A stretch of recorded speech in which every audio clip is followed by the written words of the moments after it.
चलिए बताइए, पिछले क्लास में हम लोग देखे थे पॉलीमर के बारे में। पॉलीमर के पॉलीमराइजेशन की विधि के आधार पे पॉलीमराइजेशन पॉलीमर बनाने की प्रक्रिया होती है, आपको मैंने बताया था। तो पॉलीमराइजेशन के आधार पे दो प्रकार से बांटा गया है पॉलीमर को। एक का नाम रखा गया था एडिशन पॉलीमराइजेशन, या उसी का नाम था चेन ग्रोथ पॉलीमराइजेशन। जिस एडिशन पॉलीमराइजेशन या चेन ग्रोथ पॉलीमराइजेशन को हम लोग पिछले क्लास में देखे थे, उसमें खासियत क्या होता था, तो मॉलिक्यूल का पाई बॉन्ड टूट के अलग होता था, और जिन दो एटम के बीच में पाई बॉन्ड टूटेगा उन दोनों का एक एक इलेक्ट्रॉन फ्री होगा, और फिर कोई दूसरा ऐसे ही मोनोमर था, उसका भी पाई बॉन्ड टूटा, उन दोनों के बीच में एक एक इलेक्ट्रॉन फ्री हुआ दोनों एटम के पास।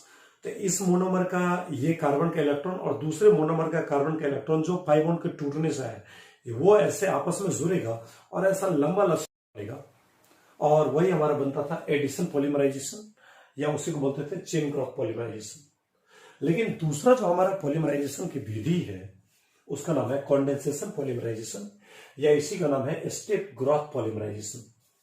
कंडेंसेशन पॉलीमराइजेशन, या इसी को बोलिए step growth polymerisation. Condensation polymerisation या स्टेप ग्रोथ पॉलीमराइजेशन की बातें चल रहा था। अब देखिएगा लाइन, कंडेंसेशन पॉलीमराइजेशन बोलो या स्टेप ग्रोथ पॉलीमराइजेशन बोलो, दोनों प्रक्रिया एक ही है। तो इसमें लाइन हालांकि लिखा हुआ है द प्रोसेस, मतलब ऐसा विधि इनमें जिसमें रिपीटेड कंडेंसेशन, लगातार कंडेंसेशन हो। कंडेंसेशन तो हो लेकिन रिपीटेड हो, मतलब एक बार कंडेंसेशन नहीं हो, कई बार कंडेंसेशन हो। हालांकि आप जानते होंगे कि मोनोमर से पॉलीमर बनता कब है, जब मोनोमर कई बार जुड़ता है। जब बार बार जुड़ता है मोनोमर तो एक बार बन जाता है बड़ा सा पॉलीमर। तो इसमें कंडेंसेशन होगा।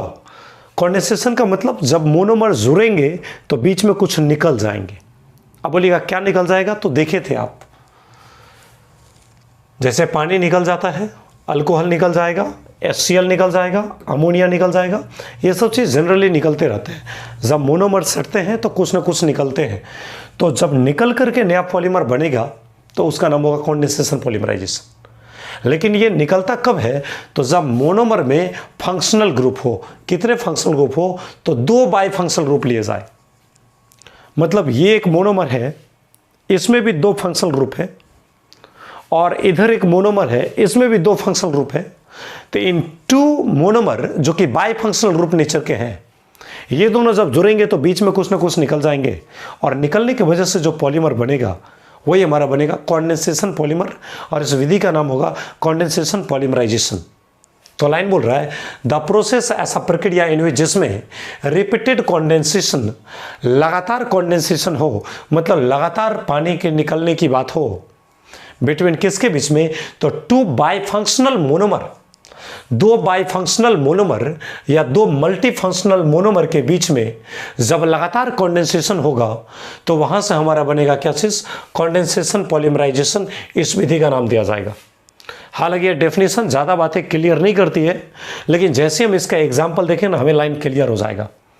जैसे देखिए टेरेलिन के बारे में बात किया जाए, टेरेलिन या इसी का नाम है डेक्रॉन, जिसको आप टेरिकॉटन बोलते हैं।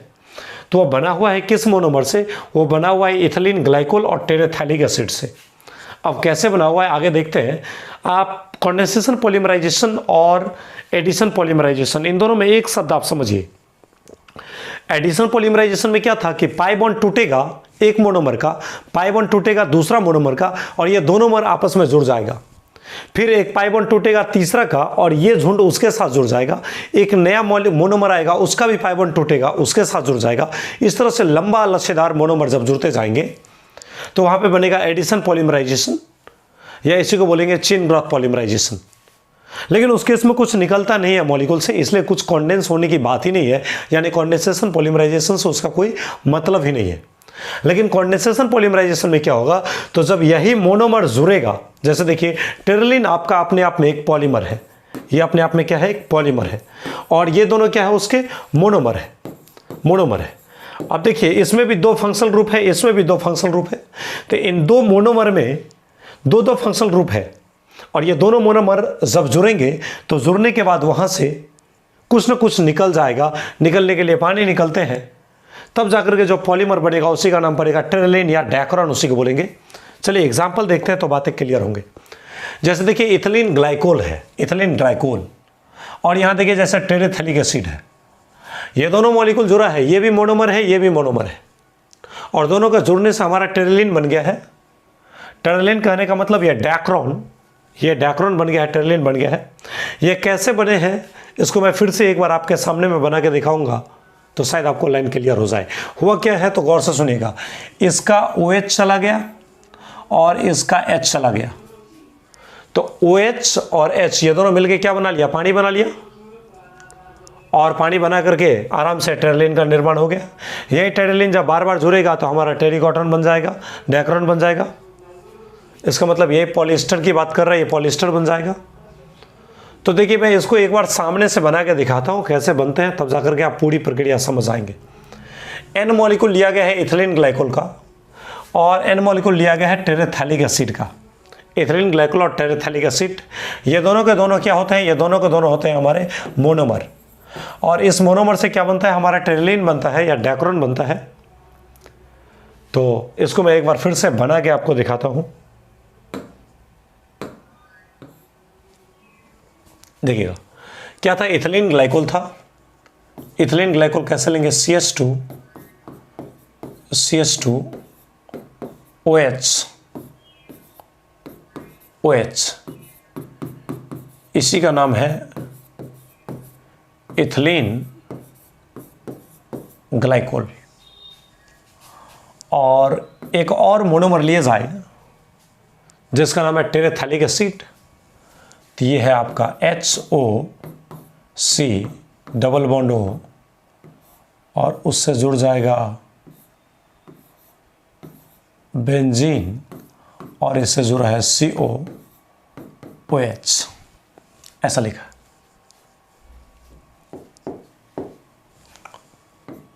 OH, इसका नाम क्या है, टेरेथैलिक एसिड। देखिए दोनों अब कैसे जुड़ते हैं, थोड़ी सी हीटिंग हो गई, कैटलिस्ट तो हमेशा यूज होता ही है। तो होता क्या है,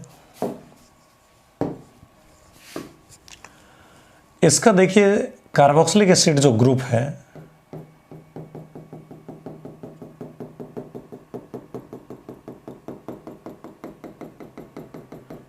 सॉरी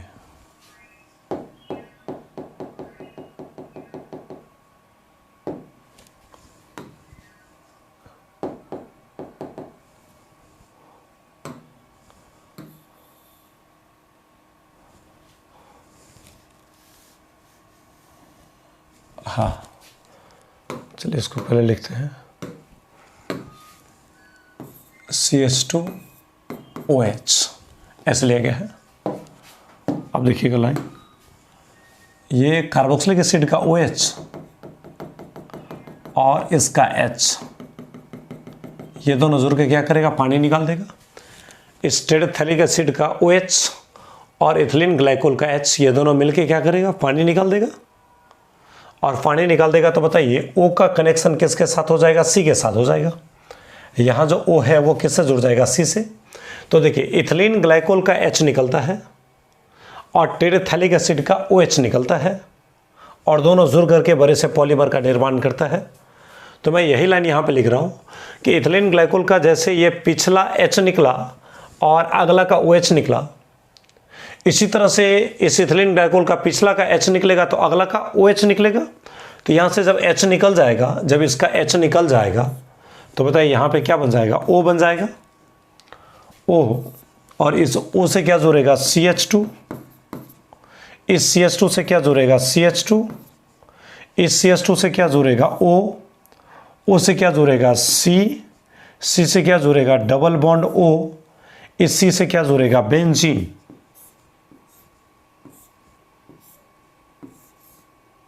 C से जुड़ेगा बेंजीन, इससे क्या जुड़ेगा, C, इससे जुड़ेगा डबल बॉन्ड O, और आपको पता है टेरेथैलिक एसिड का क्या निकलता है, OH।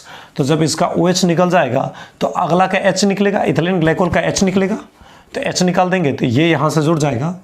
बताइए ये यूनिट भी अगर n बार इस्तेमाल किया जाए और इसको भी अगर n बार इस्तेमाल किया जाए तो बताइए यहाँ से क्या निकलेगा, n निकलेगा। अब ये इथिलीन ग्लाइकोल और टेरेथैलिक एसिड ये दोनों जुड़ चुके हैं। इथिलीन ग्लाइकोल और टेरेथैलिक एसिड जैसे ही जुड़ेगा तो क्या बन जाएगा, टेरेलिन। इसी को हम लोग क्या बोलते हैं, टेरेलिन, या इसी को बोलते हैं डेक्रोन।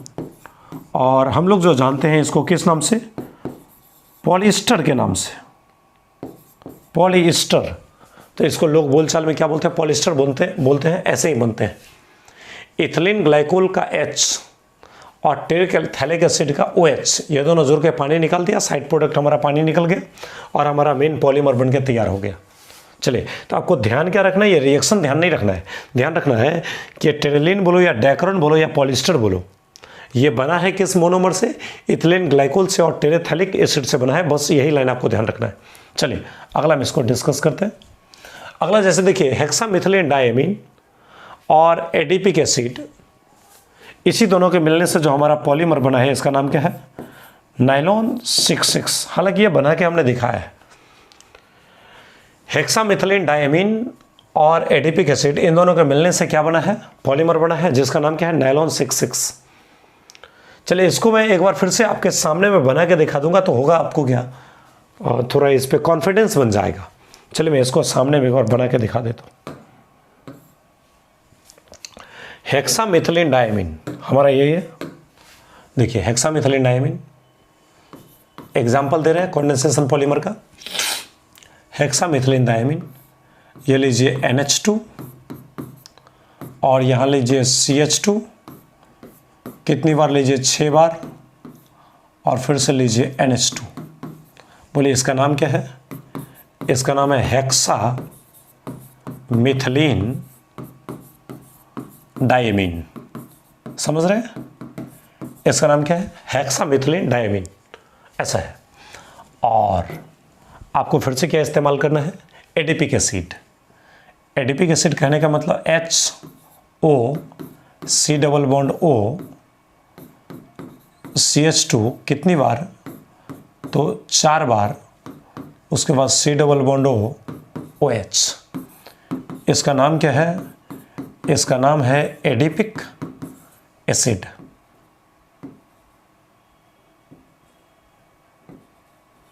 इसका नाम है एडिपिक एसिड। हेक्सामिथिलीन डायमीन और एडिपिक एसिड इन दोनों के मिलने से कैसे बनेगा हमारा पॉलीमर, वो दिखा रहे हैं। चलिए देखिएगा, इस एडिपिक एसिड का क्या, OH,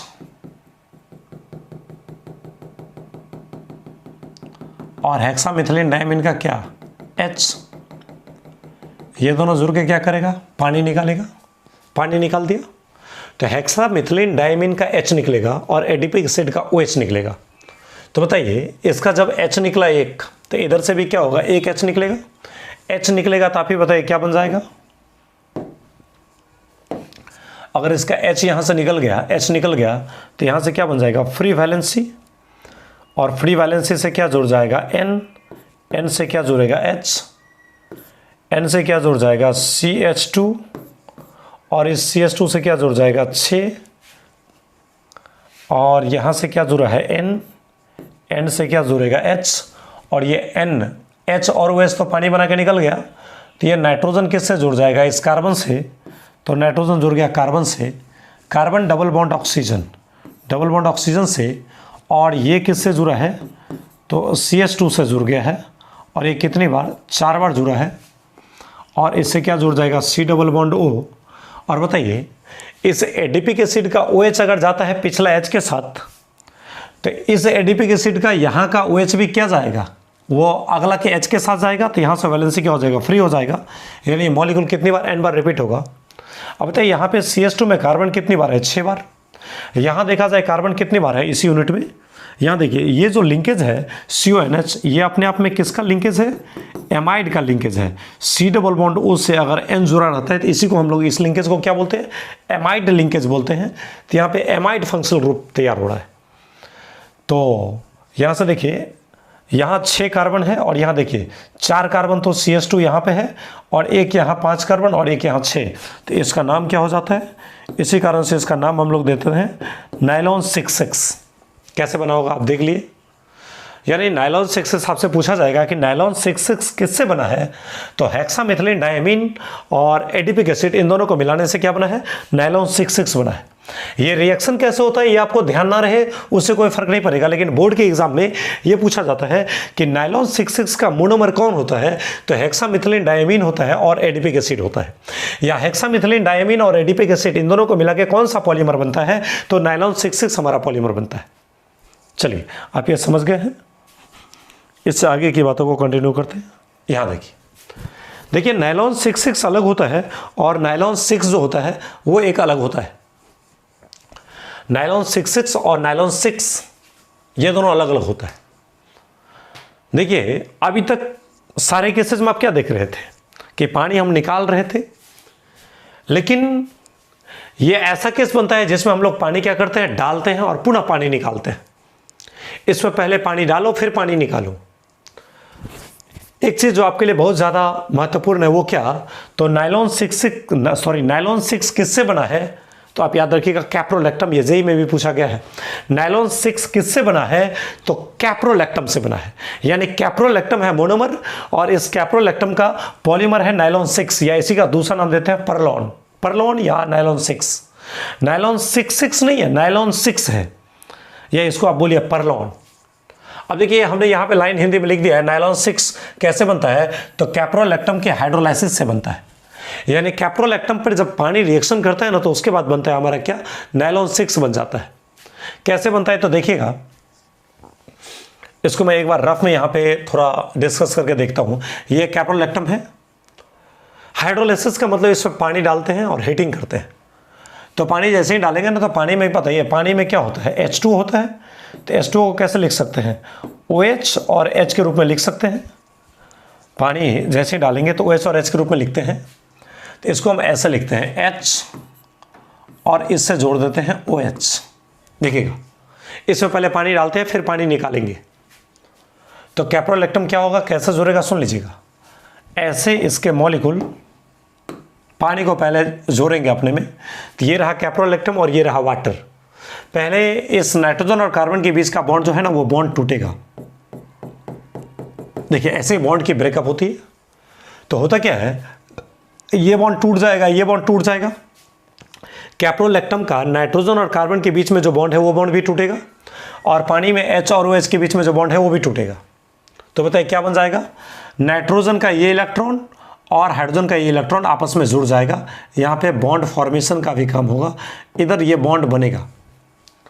अच्छा, कार्बन का ये इलेक्ट्रॉन और ऑक्सीजन का ये इलेक्ट्रॉन, ये दोनों भी आपस में बनेगा।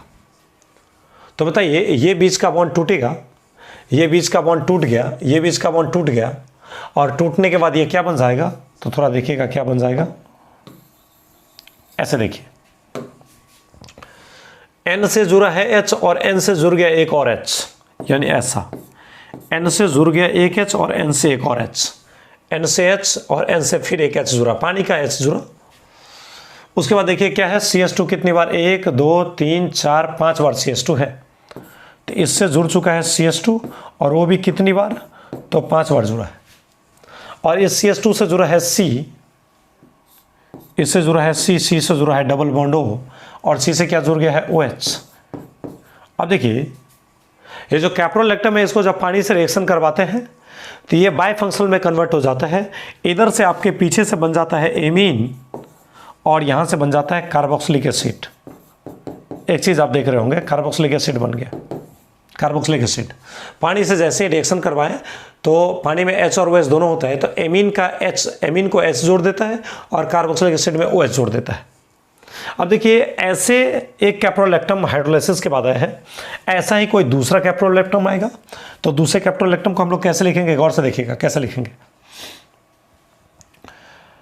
इसको ऐसे लिखते हैं, तो एक और मॉलिक्यूल लीजिए NH, और ये CH2 कितनी बार आएगा, तो 5 बार आएगा। इससे जुड़ेगा C डबल बॉन्ड O और उससे क्या जुड़ेगा OH। ये भी देखिए कैप्रोलैक्टम के पानी के रिएक्शन के बाद ये बन चुका है। अब इसमें रिएक्शन कैसे होता है तो गौर से देखिएगा, इसका रिएक्शन इस तरह से होता है, ये OH और H ये दोनों मिलकर क्या करता है, पानी बना लेता है।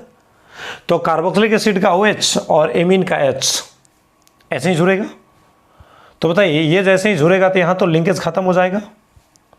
तो लिंकेज जैसे ही खत्म होगा तो देखिए हम इसको मिटा देते हैं, ये ऐसे हो जाएगा। इसका मतलब देखिए इन दोनों के बीच में क्या होगा, बॉन्ड बन जाएगा। और एग्जैक्टली इसी प्रकार से जैसे एमीन का H गया, कार्बोक्सिलिक एसिड का OH गया, एग्जैक्टली इसी प्रकार से इस एमीन का H जाएगा और कार्बोक्सिलिक एसिड का OH जाएगा। ये अगला एमीन के H के साथ जाएगा और ये पिछला कार्बोक्सिलिक एसिड के OH के साथ जाएगा और इस तरह से बार बार पॉलीमर जुड़ेगा। तो बताइए पॉलीमर में क्या क्या बच गया है। तो देखिए इधर से आप इसको हटा सकते हैं, ये आ जाएगा पिछला के साथ और ये चला गया अगला के साथ। तो इस तरह से आप देखिए हमने इसी को ऐसे लिख दिया है, C double bond O valency free, C double bond O valency free. इस CO से जुड़ा है CH2 5 बार, इस CO से जुड़ा है CH2 5 बार, इस CH2 से जुड़ा है N और उससे जुड़ा है H, इस CH2 से जुड़ा है N और N से जुड़ा है H और एक वैलेंसी इधर फ्री हो गया। तो यही जो पॉलीमर बना है ना, इसी का नाम रखा गया है, इसी का नाम रखा गया नायलॉन 6। ऐसे ही नायलॉन 6 बनता है, पहले पानी डालो फिर पानी निकालो और नायलॉन 6 को बनाओ। तो आपको ये रिएक्शन महत्वपूर्ण नहीं है ज़्यादा, आपको महत्वपूर्ण क्या है लाइन, तो महत्वपूर्ण ये लाइन है कि नायलॉन 6 किससे बना है। ओहो मिटा दिए, नायलॉन 6 किससे बना है,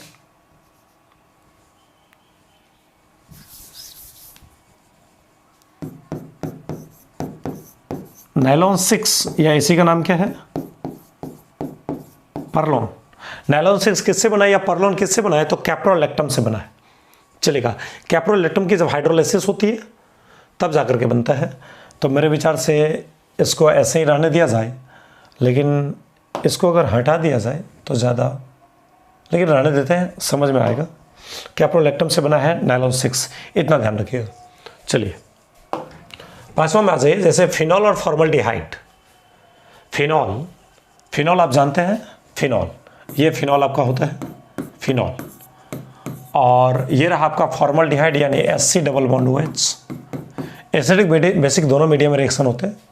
तो फिनॉल और फॉर्मल्डिहाइड इसके रिएक्शन से बन जाता है नोवोलैक इंटरमीडिएट, ये बीच में बनता है और ये नोवोलैक आपस में फिर से जुड़ के बेकेलाइट का निर्माण कर देता है। तो आपसे क्वेश्चन क्या पूछा जाएगा, क्वेश्चन पूछा जाएगा बेकेलाइट किससे बना है, तो नोवोलैक से, या नहीं तो आप बोलिएगा फिनॉल और फॉर्मल्डिहाइड से। देखिए फिनॉल और फॉर्मल्डिहाइड ये दोनों पहले आपस में जुड़ जाते हैं और जुड़ने के बाद किसका निर्माण करते हैं, नोवोलैक का निर्माण करते हैं, और ये नोवोलैक पुनः आपस में जुड़ के किसका निर्माण करता है, बेकेलाइट का निर्माण करता है। चलिए ये भी आपको ध्यान रहेगा, इधर की चीजें थोड़ा ध्यान रखने योग्य है। अगला देखिए क्या लिखा है, मेलामाइन और फॉर्मल्डिहाइड। मेलामाइन और फॉर्मल्डिहाइड ये दोनों जुड़ करके रेजिन बनाता है इंटरमीडिएट के रूप में। मेलामाइन और फॉर्मल्डिहाइड ये दोनों जुड़ के क्या बनाता है, रेजिन बनाता है इंटरमीडिएट के रूप में, और ये रेजिन पुनः आपस में जुड़ करके बनाता है मेलामाइन फॉर्मल्डिहाइड। तो ये याद रखने वाला लाइन है कि आखिर कैसे क्या बनेंगे। तो आपको याद रखना पड़ेगा कि मेलामाइन और फॉर्मल्डिहाइड ये मोनोमर हुआ और ये दोनों जुड़ करके रेजिन इंटरमीडिएट बनाता है, और पुनः ये रेजिन इंटरमीडिएट आपस में जुड़ करके मेलामाइन फॉर्मल्डिहाइड इंटरमीडिएट का निर्माण करता है। तो ये आपके कुछ कंडेंसेशन पॉलीमराइजेशन के एग्जाम्पल बने थे, जिसमें कि जब दो मोनोमर जुड़ते हैं तो उस बीच में क्या होता है, बीच बीच में पानी निकलते रहते हैं। यह हमारा यहाँ तक की बातों को मैंने डिस्कस किया। इसके बाद और भी कुछ बातें हैं, छोटे छोटे टर्म है, ये बता दिया जाएगा। और इसके बाद मैं एक और लेक्चर दूंगा, इसके लास्ट में एक और दूंगा, ये इसके बारे में थोड़ा सा जानकारी और बचा हुआ है, और एक लास्ट लेक्चर दूंगा जिसमें कि बोर्ड के क्वेश्चंस जो पूछे जाते हैं जिस टॉपिक से, वो पूरा का पूरा एक जगह मैं समराइज कर दूंगा, एक जगह इकट्ठा कर दूंगा बोर्ड के सारे टॉपिक। तो उससे क्या होगा, पॉलीमर में इतने जो रटने वाले पॉइंट है ना, वो सब आप पे ज़्यादा मेहनत करने की जरूरत नहीं पड़ेगा, सारे क्वेश्चंस आसानी से बन जाएगा। Thank you.